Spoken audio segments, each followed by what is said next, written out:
কাছে যাচ্ছি, কারণ আল্লাহ নবীকে অনেকে নজরানা দেয়, তোফা দেয়, ও থেকে যদি কিছু পাই নিয়ে আসবো, তাহলে আমাদের সংসারে যে কয়েকদিন খাওয়া হয়নি এই কষ্টগুলো আপনি পাচ্ছেন, বাচ্চারা পাচ্ছে, এ থেকে আল্লাহ পাকে দয়াতে আমরা মুক্তি পেয়ে যাবো। এ যুবকেরা, তরুণেরা, হযরত আলী কারামাল্লাহু ওয়াজহু চলে গেলে, আল্লাহ নবীর দরবারে পৌঁছে গেলে, অনেকে এসে অনেক নজরানা দেয়, কিন্তু আল্লাহ নবী আলীকে কেউ দিচ্ছে না। কিছুক্ষণ যাওয়ার পরে হুজুর আমার ঘরে ফিরে আসে, মনটা বড় ভরা করে হযরত ফাতেমা হুজুরকে সালাম দিলে, হযরত ফাতেমা হুজুর সালামের জবাবটা দিয়ে বললে, আমার প্রাণের স্বামী, মনটা আপনার মরা কেন? কেন এত মনটা মরা? হযরত আলী বলেছিলেন, আপনার আব্বার কাছে গিয়েছিলাম, হয়তো কিছু নজরানা নিয়ে আসবো, কিছু পেলাম না বাচ্চাদের মুখে, তোমার মুখে কি ওসিলা খাবো, এই জন্য মনটা বড় মরা। হযরত ফাতেমা কি বলেছিলেন, আমার প্রাণের স্বামী, আপনি কি জানেন না আল্লাহ পাক সবরকারীদেরও সাথে আছে, আল্লাহ পাক শুকরগুজারকারীদেরও সাথে আছে। আল্লাহ খাওয়ালে আলহামদুলিল্লাহ বলবো, শুকর আদায় করবো, আল্লাহ পাক শুকরগুজারের সাথেও রয়েছে। আল্লাহ না খাওয়ালে সবর করবো, সবরকারীর সাথেও আমার আল্লাহ পাক রয়েছে। আমার আল্লাহ যদি ফাতেমাকে শুকিয়ে রেখে খুশি হন, আমরা কেন সেই আল্লাহর জন্য শুকিয়ে থেকে খুশি হব না?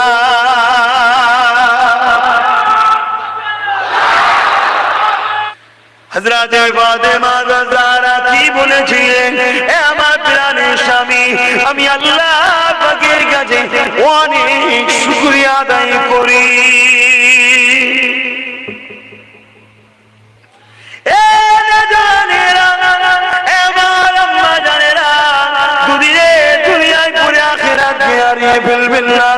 আজকে বাড়ি বাড়ি লঙ্ঘন ঢুকে গেল, আজকে বাড়ি বাড়ি সুদ ঢুকে গেল, আজকে বাড়ি বাড়ি নারী পরকীয়া শুরু হয়ে গেল, আজকে বাড়ি বাড়ি হারাম বিলান প্রকল্প শুরু হয়ে গেল। এই মা বলে দিয়ে যান, খাতুনে জান্নাতকে ফলো করুন, কারণ খাতুনে জান্নাত সমস্ত নারীদের সরদারিনী হবে গো। কিয়ামতের দিনে সবাই যখন নাফসি নাফসি নাফসি নাফসি করবে, আমার কি হবে, আমার কি হবে, ওই সময়তে আল্লাহ পাকের এক ফেরেশতা ঘোষণা দেবে, এ ময়দানে মাশরে মানুষেরা সবাই মাথাকে হাত করে নাও, মাথাটাকে নত করে নাও, জমিনের দিকে মাথাটা নিচু করে নাও, চোখগুলোকে তুলে রেখো না, মাথাটাকে হাত করে দাও, সম্মানের জন্য কাঁধা দিয়ে দাঁড়িয়ে যাও। কে যাবে, কে যাবে? এই সময় ফেরেশতারা বলতে লাগবে, আল্লাহ পাকের প্যারি বান্দি খাতুনে জান্নাত, জান্নাতে যাবে।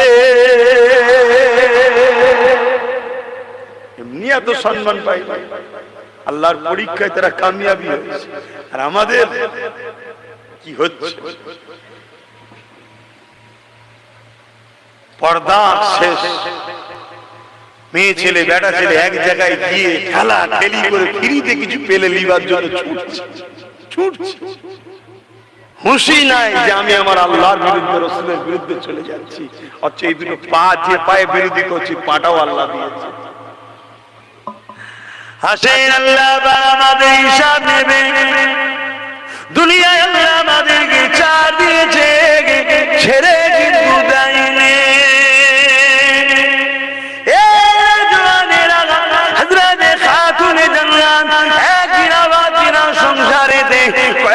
খাওয়া হয়নি, হযরত আলী নবীর দরবারে বসেছিল, নবীর দরবার থেকে এসে খাতুনে জান্নাতকে জানিয়েছে, ও হযরত খাতুনে জান্নাত, আপনার আব্বাকে একজন সাহাবী একটা খাসি বকরি নজরানা দিয়েছে, কয়েকদিন তো আমাদের সংসারে কিছু খাওয়া হয়নি, আপনি যদি গিয়ে ওই বকরিটা নিয়ে আসে, তাহলে আমাদের বাচ্চাদের নিয়ে খাতাটা দান সুবিধা হবে। হযরত ফাতেমা জাহরা আব্বার কাছে গিয়ে ব্যাপারটা খুলে বললো, আব্বা জান বকরিটা আমাদের করে দিন, আমরা নিয়ে যে খাওয়া দাওয়াটা করবো। আল্লাহ নবী বলেছিল, এ হযরত ফাতেমা, বেটি ফাতেমা, তুমি কি বকরি চাও না আমি তোমাকে দুটো দোয়া শিখাবো, যার বিনিময়ে আল্লাহ পাকের কাছে আরো প্রিয় হয়ে যাবে। হযরত ফাতেমা কোন ক্ষুধার্ত অবস্থাতে কি উত্তর দিয়েছিলে? আব্বা জান, আমি বকরি খাসি চাই না, আমি ওই দোয়া চাইতে চাই যেটা করলে, কাজ করলে আল্লাহ পাকের কাছে আরো প্রিয় হওয়া যাবে।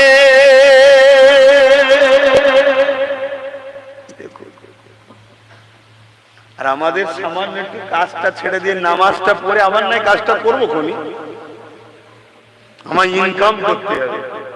যদি জানতাম এরকম করে আমরা টাটা ফাটা হয়ে গেছি রিলায়েন্স, তাও জানতাম যা দুনিয়াটা মজা করে নি। ওদের যেমন সোনার পায়খানা আছে নাকি, দাওয়াতটাও আমায় দেয় না, ওরা ওদের লাইনের লোককে দাওয়াত দেয়, কথা বুঝছেন?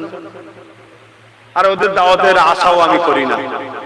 ভিখারির বাড়িতে পান্তা ভাত খাওয়া ভালো, তো কারো ঝাড়া পয়সায় খাওয়া ভালো না, কি বলেন? কেন কিয়ামতের দিন সাপ হয়ে কামড়াবে, কথা বুঝে আসছে? এই সব পরিস্থিতি, কিন্তু আমরা এই ত্যাগকে স্বীকার করতে পারছি না। আল্লাহ আমাদের সকলকে বুঝার তৌফিক দান করুন, আল্লাহুম্মা আমিন। কেন দুনিয়াটা চিরস্থায়ী নয়।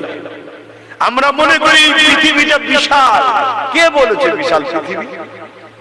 যিনি সৃষ্টি করেছেন তিনি বলছেন প্রথম আসমানের কাছে পৃথিবীটা একটা ফুটবলের নাই। পৃথিবীর মধ্যে যেটা ফুটবল লাগেন যতটুকু, প্রথম আসমানের কাছে পৃথিবীতে একটা ছোট্ট ফুটবলের নাই, একটা ছোট্ট জিনিস, একটা বিন্দু। তাহলে আমার আল্লাহ পাকের সাতটা আসমান কি ক্ষমতাবান তিনি। আর এই সামান্য দুনিয়া নিয়ে আমরা ভাই ভাইকে মারছি, ছেলে মাকে কষ্ট দিচ্ছি, মা কি বলেন স্ত্রী স্বামীকে কষ্ট, স্ত্রী স্বামী স্ত্রীকে কষ্ট দিচ্ছে, নেতা গরিবকে লুটছে এই সামান্য দুনিয়ার জন্য। আচ্ছা, কিন্তু কিছুই নিয়ে আসেনি আর কিছুই নিয়ে যেতে পারবো না। যেটা নিয়ে যেতে পারবোটা কি? উসওয়াতুন হাসানা, নবীর সুন্দর আখলাক যেটা রেখে গেছে, ওটা যদি আমাদের জীবনে আনি, ওটাকেই সাথে করে নিয়ে যেতে পারবো। জোরে বলুন সুবহানাল্লাহ। আল্লাহ পাক আমাদেরকে পরীক্ষা নেবে। সাহাবা হুজুরদের পরীক্ষা নিয়েছে, পীর মাশায়েখদের পরীক্ষা নিয়েছে, ইমামদের পরীক্ষা নিয়েছে। হযরত ইমামে আযম নু'মান বিন সাবিত আবু হানিফা হুজুরকে রাজা একটা বিষয়কে জোর করে হালাল করার চেষ্টা করেছিল যে তুমি ফতোয়া দাও এটা হালাল। ইমামে আযম বলেছিলেন না, আমি ফতোয়া দিতে পারবো না, কারণ আল্লাহর আইন এটা হারাম। তার জন্য রাজা তাকে জোর করে বন্দী করেছিল, বন্দী করে জেলখানার মধ্যে তেনাকে শহীদ পর্যন্ত করে দেওয়া হয়েছে। তিনারা সেটাকেও মেনে নিতে রাজি হয়েছে, তথাপি আল্লাহর একটা আইনকে কখনো অমান্য করতে রাজি হয়নি। জোরে বলুন সুবহানাল্লাহ। আর আজকে আমরা কি করছি? যেমন তিনারা আল্লাহকে খুশি করেছেন, আল্লাহ বাবা তিনাদের উপরে তেমন রাজি হয়ে গিয়েছিলেন। যুবকেরা, আজ ইমামে আযম সম্বন্ধে আমরা কতটা জানি না। এই পৃথিবীর জমিনে মানুষ দুনিয়া আমরা বেঁচে আছি, আমাদের চাল চলন কথাবার্তা দুনিয়ার এক শ্রেণী মানুষেরা আমাদেরকে মারার জন্য ঘুরে ঘুরে বেড়ায়। আর ইমামে আযম দুনিয়া দিয়ে চলে যাওয়ার পরে ওনার জানাজা দেখে 90 লক্ষ বেঈমান ইমানের কলেমা পড়ে মুসলমান হয়েছিল।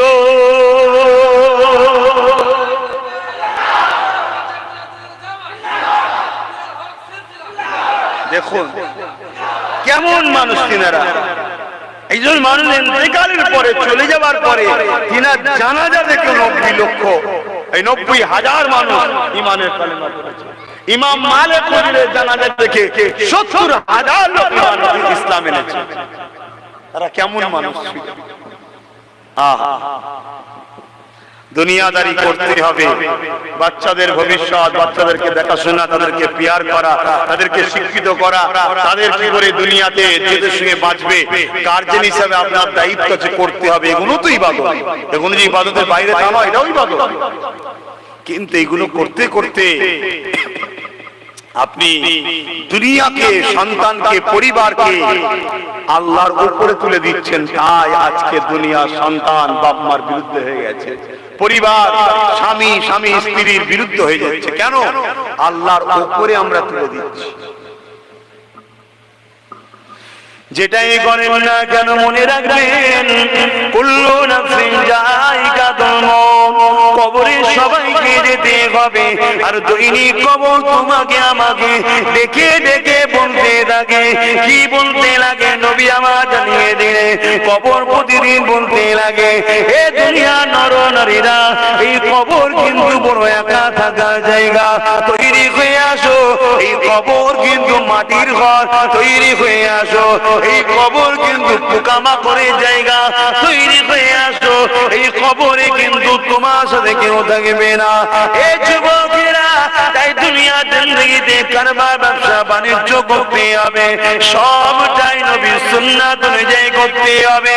কারণ আল্লাহ পাক কোরআনের মধ্যে জানিয়ে দিয়েছে, মা তাকুমুর রাসূল ফাখুযুহু ওয়া মা নাহাকুম আনহু ফান্তাহু। আমার নবী যা আদেশ করেছে মেনে নাও, আমার নবী যা নিষেধ করেছে ছেড়ে দাও।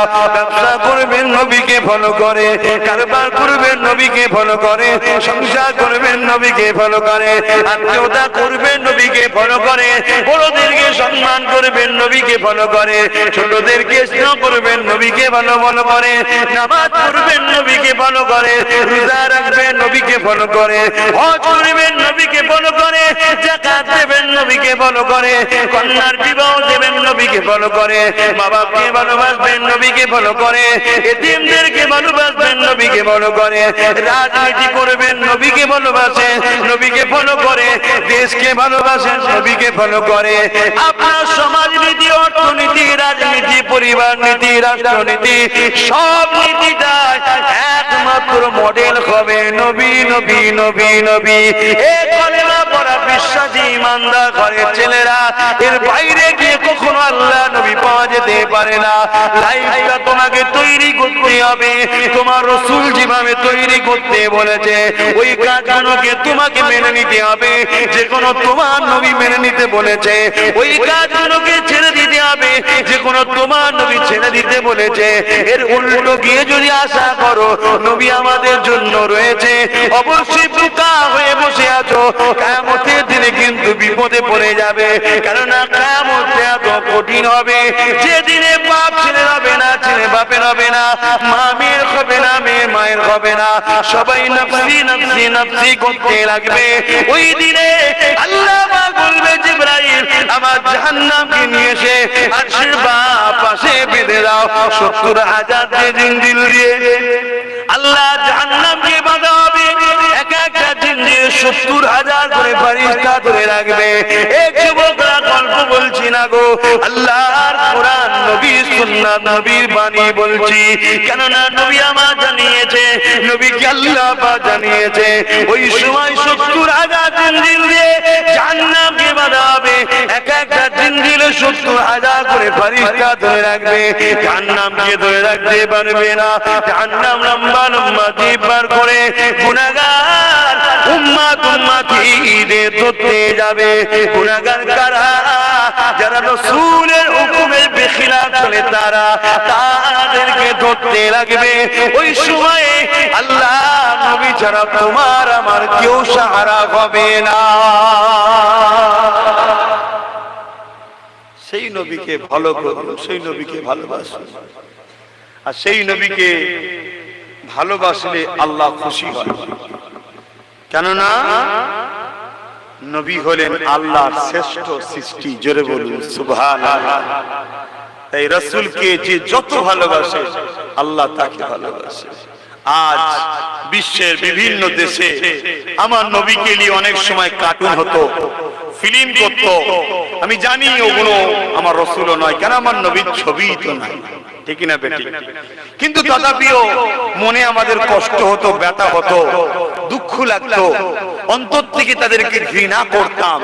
কিন্তু আজ আমার মহান দেশ, গরিবের নওয়াজের দেশ, সুলতান হিন্দের দেশ, খাজা নিজামুদ্দিন আউলিয়ার দেশ, আমার আবু বকর সিদ্দিকের দেশ, এইরকম একটা মহান দেশ যেখানে সর্বধর্মের বসবাস, ভ্রাতৃত্বের সঙ্গে হাজার হাজার বছর চলে আসছি।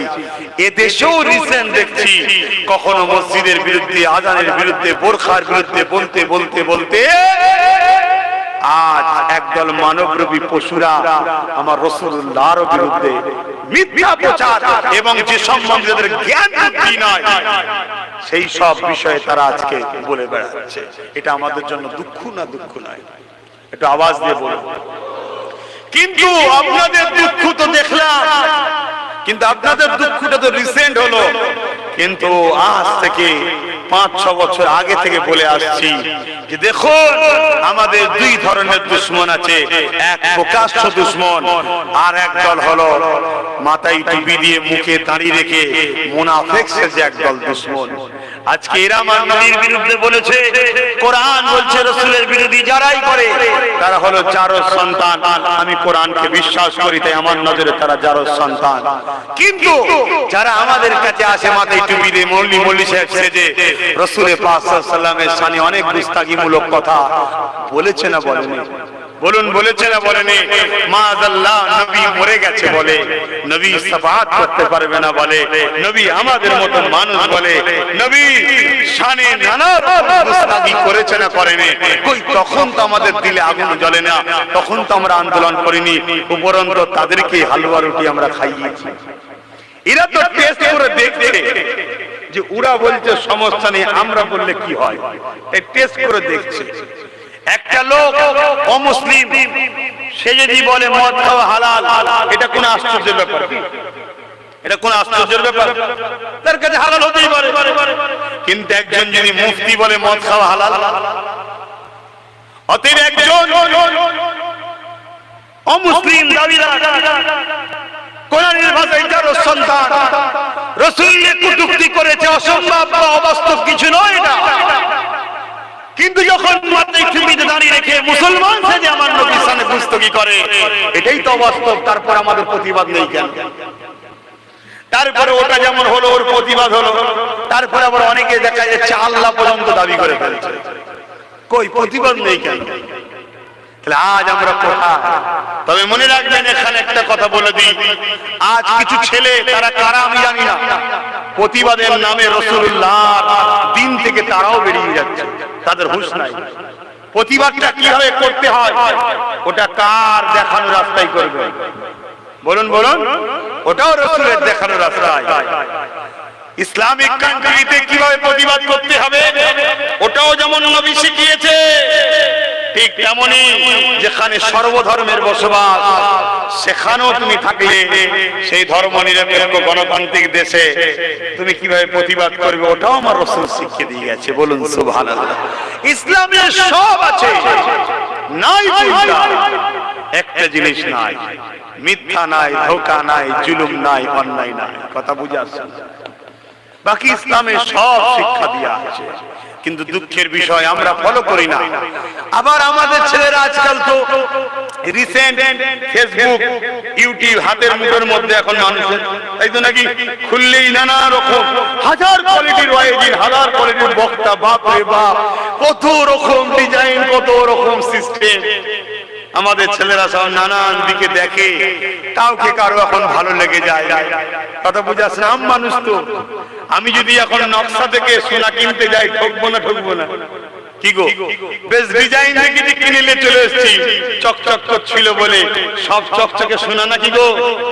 সব মৌলী সাহেব কিন্তু রাসূলের পক্ষে, আল্লাহর পক্ষে নয় বাপ। এটা নবীর বিরোধ থেকেই চলে আসছে। ইহুদিরা আমার নবীকে যখন রুখতে পারছিল না, একদল মুনাফিককে মৌলী সাহেব বানিয়ে, সাহাবা বানিয়ে নবীর কাতারে ঢুকিয়ে দিয়েছিল। সেই থেকে চলে আসছে, সব চকচকে শোনা নাই।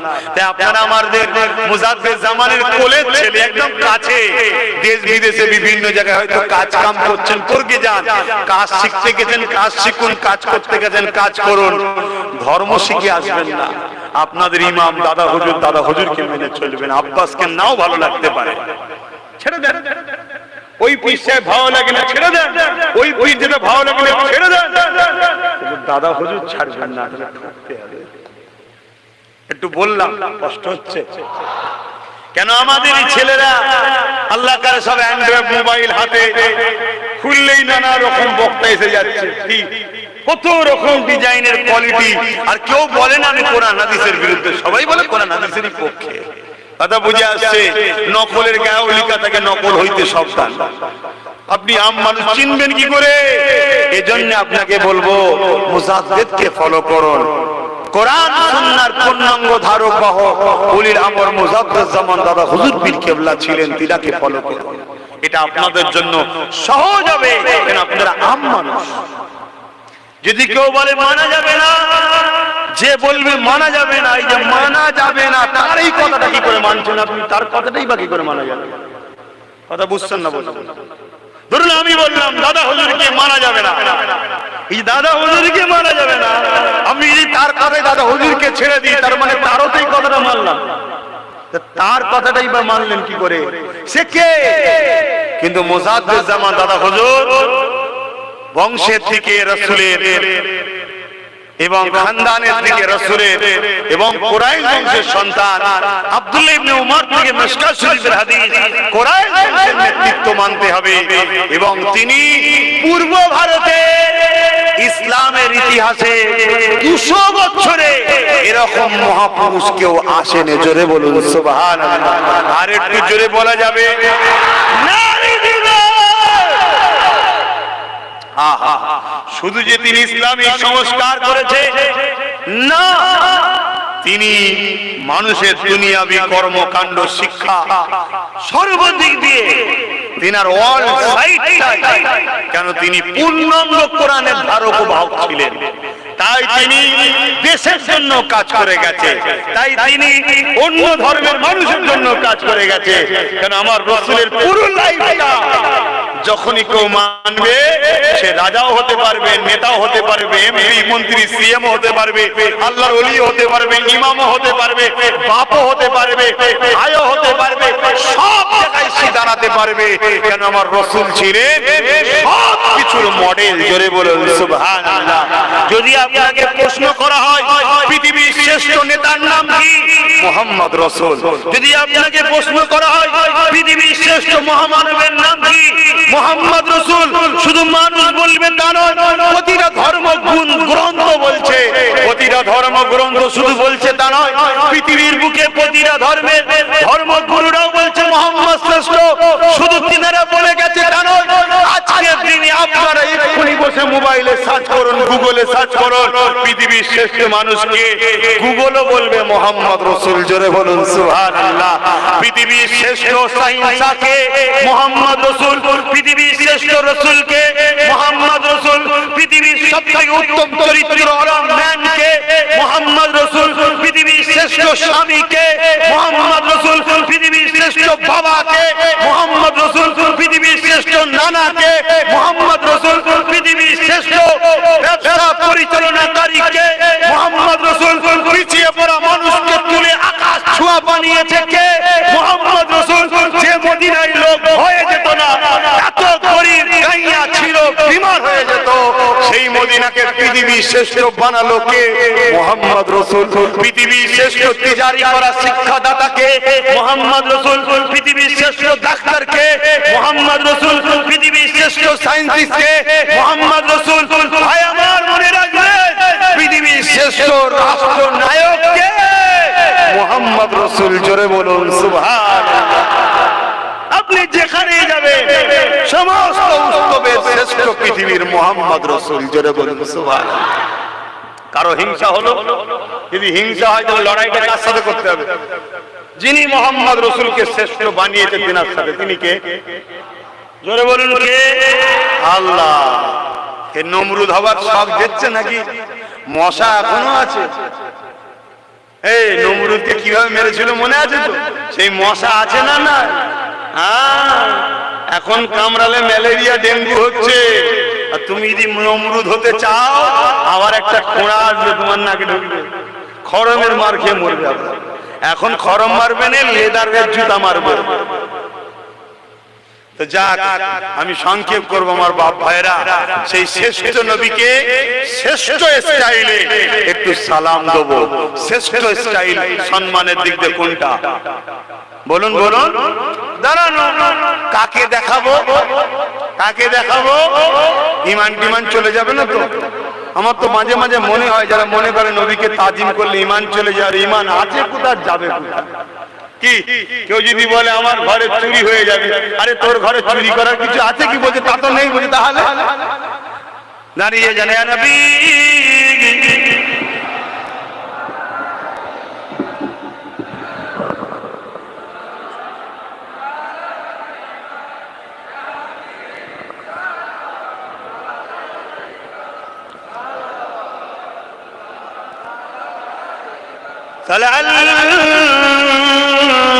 البدر علينا من شنيعات الوداع وجب الشكر علينا ما دنا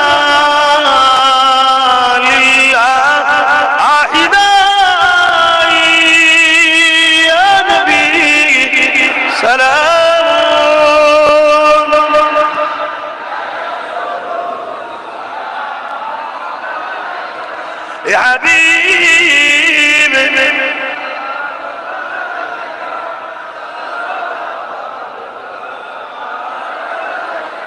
কঠিন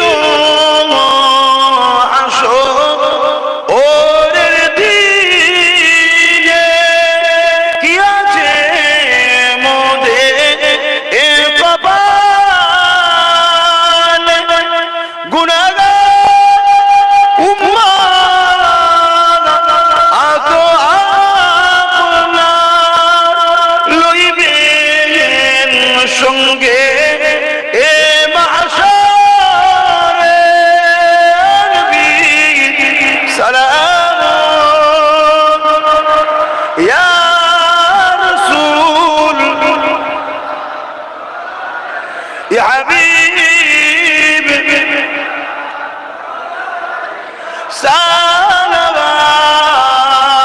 সালাওয়াতুল্লাহ। সকলে বসুন, দোয়া হবে।